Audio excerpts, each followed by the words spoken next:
এই দেখুন মাছগুলি কেমন বেশি বেশি খাচ্ছে। এগুলি শুধু প্রাকৃতিক খাবারই তৈরি হয়েছে। আমি 15 দিন যাবত কোনো খাবার দিইনি, আজকে এসেছি আবার খাবার দিতে। আমাদের এখানে ওয়াটার প্লান্টন প্লাস এবং ডাবল গ্রোথ প্লাস ব্যবহার করার কারণেই আজকে মাছের এত সুন্দর অবস্থা হয়েছে। তাই নাকি? জি, পানি স্বচ্ছ হয়েছে, পরিষ্কার হয়েছে এবং মাছগুলি পর্যাপ্ত পরিমাণে অক্সিজেন পাচ্ছে। ওরে বাবা, তাহলে তো বিশাল ব্যাপার স্যাপার। জি।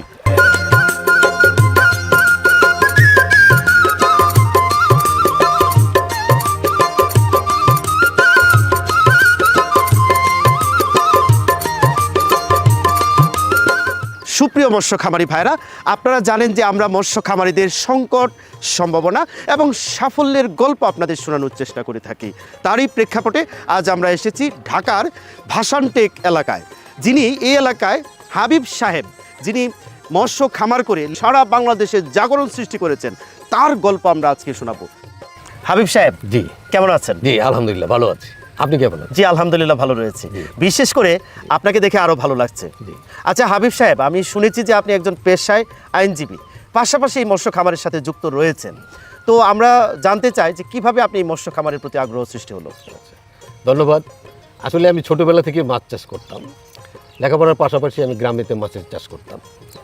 আমি ঢাকায় কীভাবে মাছ চাষটা করা যায়, আমি সেই কারণে বিভিন্ন লেক এবং নিয়ে আমি চাষ শুরু করি। বাহ, তাহলে আপনার চিন্তাটা সুন্দর ছিল। জি। তো আমরা শুনতে চাই যে আমরা জানি যে মাছ চাষ করে কিন্তু শুরুতে সফল হওয়ার গল্প খুব কম থাকে। তো শুরুতে কি আপনি সফল ছিলেন? না, আসলে আমি প্রথমে 2 বছর খুব লোকসানের মধ্যে কাটছিল।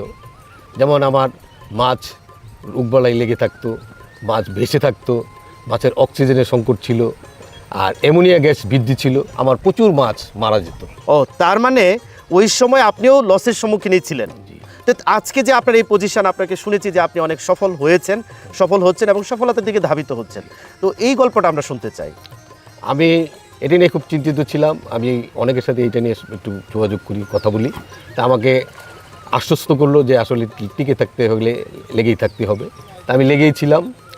তা আমি চাচ্ছিলাম যে এটা কীভাবে আরও বড় করা যায়, এমনকি লাভবান হওয়া যায়। তা আমি ওই একটি প্রতিবেদন দেখি মাছের, এই প্রোডাক্টের একটি প্রতিবেদন। সেখানে 2টি প্রোডাক্টের মানে খুব দেখা যায় যে এই প্রোডাক্টগুলি ব্যবহার করলে মাছের খুব উপকার হয়। তো সেই প্রোডাক্টের জন্য আমি প্রোডাক্ট 2টি অর্ডার করি। প্রোডাক্টটি হচ্ছে একটি ওয়াটার প্লান্টন প্লাস, আরেকটি হচ্ছে ডাবল গ্রোথ প্লাস। আচ্ছা হাবিব সাহেব, আপনি এই দুটি প্রোডাক্ট কিভাবে ব্যবহার করছেন? এই 2টি প্রোডাক্ট, একটা হচ্ছে ওয়াটার প্লান্টন প্লাস আর একটা হচ্ছে ডাবল গ্রোথ প্লাস। এই 2টি আমি ব্যবহার করছি 1 শতকে 100 গ্রাম করে।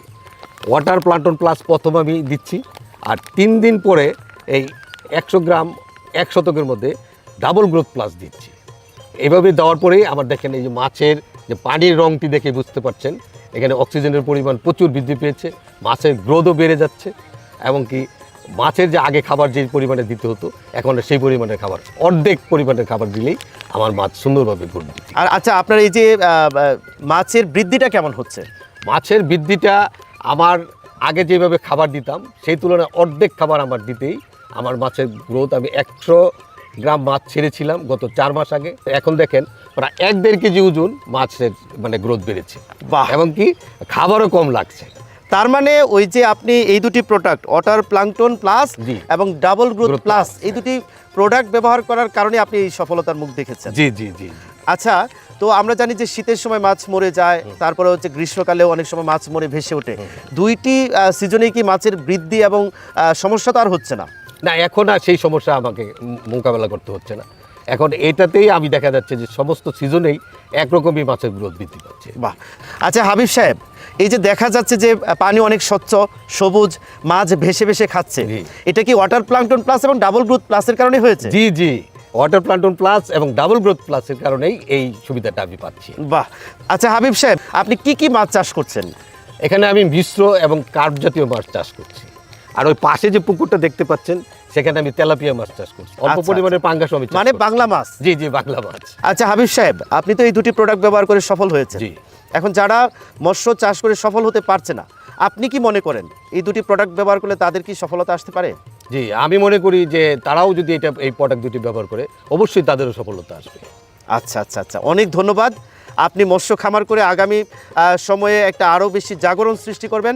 মাছের চাহিদা সেটা অবশ্যই পূরণ হবে জি। এবং এই মাছের চাহিদা পূরণ করার ক্ষেত্রে আপনার নামটিও অনেক ভালোভাবে উচ্চারিত হবে, সেই প্রত্যাশা রইল। অবশ্যই ভালো থাকবে। ধন্যবাদ। সুপ্রিয় মৎস্য খামারি ভাইরা, কি বুঝলেন, কি শুনলেন? একজন পেশায় আইনজীবী, তিনি মৎস্য খামারকে ভালোবেসে, মাছ চাষকে ভালোবেসে মৎস্য খামারে উদ্বুদ্ধ হয়েছিলেন এবং আজকে তিনি অনেক বেশি সফল হয়েছেন। এরকম সফল মানুষের গল্প আপনাদের শোনানোর চেষ্টা করি, তারই প্রেক্ষাপটে কিন্তু আজকে আমরা হাবিব ভাইয়ের গল্প আপনাদের শোনানোর চেষ্টা করেছি। আগামীতে চেষ্টা করব এরকম সফল মৎস্য খামারির গল্প আপনাদের শোনানোর জন্য। সেই পর্যন্ত ভালো থাকুন, সুস্থ থাকুন।